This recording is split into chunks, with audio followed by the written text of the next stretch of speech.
I know I'm ready for this cooler weather as I get The them thing I field really wipes. like is I usually tuck mine in a shirt like this when I'm hunting, so there's no chance of my bow getting in when I draw. And I love this small end of the barrel, so I without looking, you know, I may see a deer out there or something, and without looking, I got this just right. I never have to look. Yeah. I love that. Hey, it's October 1st. I'm out in the woods with my good friend James Harrison. James, what does October 1st mean to you? Well, originally it was bow season, but now it's fall turkey season, and the leaves are changing, the acorns are dropping, and it's time to shoot some deer. You know, and I started out hunting rattling because I'd seen some videos, guys in Texas doing it and making all kind of movement and noise, and wasn't all that successful, to tell you the truth. Rattling certainly works, can be a great technique, but you're carrying something big and bulky in the woods, you're making all this noise, get busted all the time. And later I learned that grunt calls, through research I learned that grunt calls or grunting is a much better tool than rattling. Both are good tools, right. But if I'm only gonna carry one in the woods, I'm gonna carry the grunt call and I'm gonna take it on every hunt. Yep. So James, you know, once I figured out, gosh, I can mash my thumbs together a lot and see some deer, but not that many, or I can take a grunt call, which is easy to be quiet, not moving as much. I just kind of went to, you know, the store and bought whatever grunt call I could get, and I'd lose it and get another next year, whatever. I never really paid attention to different tone or volume of grunt calls. And through my career as a research biologist, I started learning more about deer communication and realized there's a huge difference in what deer are saying.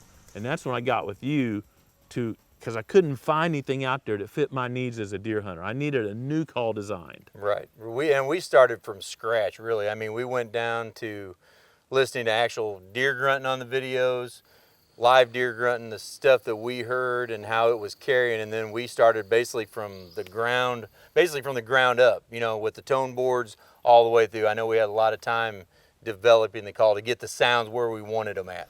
Me and that batch of interns that year and the employees spent a lot of time in the bottoms and ridges listening to models you'd send us, which is fun. I still got a box of all the test models. I make sure I don't get them mixed up with my hunting stuff because I want to blow the wrong one, but yeah.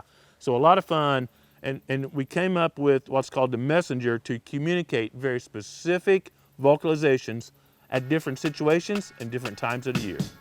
So James and I have been hunting a long time, but James is a world champion caller, and lately he's been really specializing in calling deer. So today, James, I want you to share some tips with us about the messenger grunt call, but just calling deer in general. You know, as the season changes, calling deer changes also. Right. It's just like turkey season. You call different to birds early spring, same way you do with deer. Early season like that, I'm trying to catch them does. A lot of times we're out there trying to kill does early season, sure. thinning the herd. Sure. So I'm trying to call them does. So usually on the messenger, just use this. I'll take that and I'll move it up to the top click on there, the top notch. And what that does is that brings that pitch up higher, like a doe, so I can contact them does more. Obviously the bucks, you know, if a buck hears that, they're social creatures. They're going to come into it and check it out. Some deer over there. Yeah, there's deer over there, but you'll get them does coming in because they'll hear that, and that it could be either their fawn or another doe. Yep. And we're trying to get them does. Daniel had that experience the other afternoon. He was out and had some does out of bow range and gave that little lighter pitch grunt like that and had some does respond to him. So yeah.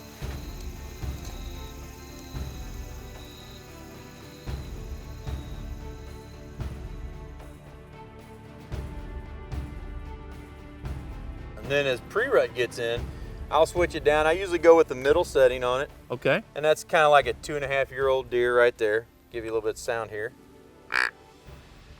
Yep. And I want to get that buck's attention and get him to take his attention toward me, but I don't want to be threatening to him. You know, I don't want to sound like a dominant buck. I want to sound like another buck that grunting at him and challenging him a little bit, but one that he's comfortable walking in on. Let's think about what we're really communicating. When I go to that second spot there, and you and I worked together on this as we were designing this call, we want to communicate that this is an immature buck tending a receptive doe. So if you think back to high school days, I mean, yeah, you probably go up, there's a fight going on in the hallway, but if Betty Lou was dancing, everybody stopped and looked or came and looked, right? Yep, exactly. So we want to communicate, here's an immature buck that's not really a threat, that's tending a receptive doe. Kind of like the freshman's got the queen of the ball to dance, big senior's gonna come in and say, hey, this dance is my turn. Yep, exactly. So that's why we want to communicate. That's in fact why we call it the messenger, because we can communicate a specific message to the deer we're hunting. Right, exactly. And then what that does is you'll get, and A lot of guys out there too, and I talk to this guys, they're weekend hunters. They got to work all week, they got the weekends. They want to call in deer. That's right. That way, if you're sounding like a 2-year-old buck or a 2.5-year-old buck and you're non-threatening, and another 2.5-year-old buck hears you, he's going to come in, because a lot of them guys, they want to shoot a deer. Hey, that's me. I want to see deer. Yep. I want to see. And another thing, when you call that 2-year-old in, there may be a more mature buck in the area that's curious what's going on too, follow that scent trail right in. Or you get 2 or 3 younger bucks working, they may start sparring or something like that. I just want as many deer around my stand or blind as I can have without alerting them.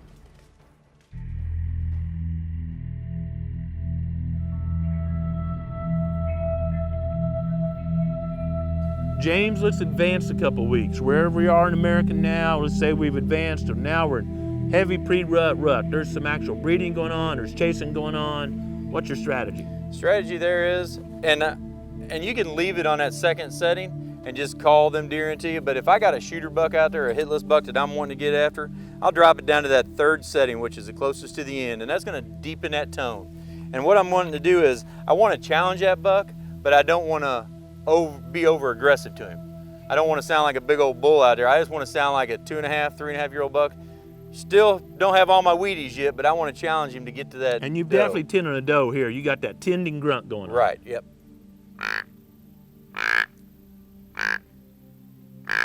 Notice the rhythm's a lot slower than that, the tone's down, just a deeper grunt sound. He's actually chasing does tending. And when them other bucks hear that sound, they know, okay, he's chasing a doe.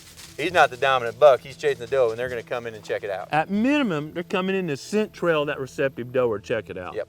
If they're not coming in to challenge, they're coming in because the most attractive thing in the woods at that time, that's why we're communicating, is right here by where we're hunting, Right. that receptive doe. So I'm not blowing out early season, and I'm not just blind, I don't blind call with that. I'm going to use that when I see the hit lister cruising by at 150 yards or something like that, or I've got young bucks in the area or whatever. I'm gonna get a little more aggressive at that stage of the rut when deer are more aggressive. Right. As the deer get aggressive and you start seeing them bucks cruising a lot, you can get more aggressive with your calling because they're focusing on those does and they're challenging at that stage. They want to get in there and get that doe, so they're going to show their dominance, they're going to bristle up. That's where that one really works good. Now here's a tip, a strategy that I gotta tell you James came up with that's even more refined than what I was using.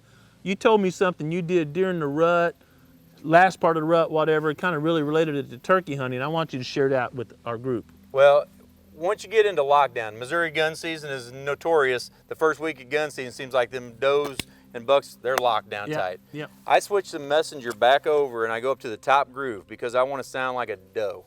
And the reason that is, the bucks, they've done sparred, they've got their dominance, they know where they're at. They don't want to challenge, they don't want another challenge. So if I see an old buck coming through there, I want to sound like that receptive doe. And if a buck's cruising and he hears that sound, he's not threatened by it. He's coming right in. He's coming right in. Because a lot of times you'll have bucks, and I did this last year when I was bow hunting. It was locked down, I had a little buck coming through. I grunted at him once on the third setting, and man, he just bristled up. And he walked on past, and I hit him with that doe bleat on this, and he turned around and come right back into me. And because he wasn't threatened then. He knew By it was now, just a they've deer. most likely been whipped 2 or 3 times. Yep. They've had enough of that nonsense, but they're still really interested in a receptive doe. Well, James, we're in a wicked drought here in the Ozarks. You can see how brown and dry it is, and food sources are pretty limited, so I can get in deer, but I need them in bow range. Big difference between being in deer in general. I'm in the same 30-acre block that deer are using and having them 20, 30 yards from my stand or blind. Right. Well, one of the things, you know, with the messenger, when we designed and worked on this, we made it too, and we talked about when we was down, you can get this call soft. You know, I think that's one of the points, a lot of the stuff, you know, you don't want to, deer have great hearing, and you can blow a deer out, just like you can a turkey out. So if you got that call on you, you can get on them same deer and not spook them because it's a natural sound they're hearing, and it's something they're hearing in the woods, and pull them deer into you Yep. from there. Yep. You know, a lot of marketing advertisements all about being the biggest bull in the woods and the super challenge, and that's great if you only want to take home a 5, 6, 7-year-old buck, and that's just not me. I need to fill that freezer up with tenderloin from Miss Tracy. I love shooting my bow, and I love seeing deer. So I want to be able to communicate with every member of the deer herd. I always enjoy visiting with James and learning from him. We'll both be carrying a messenger grunt call throughout the season and sharing our techniques and results.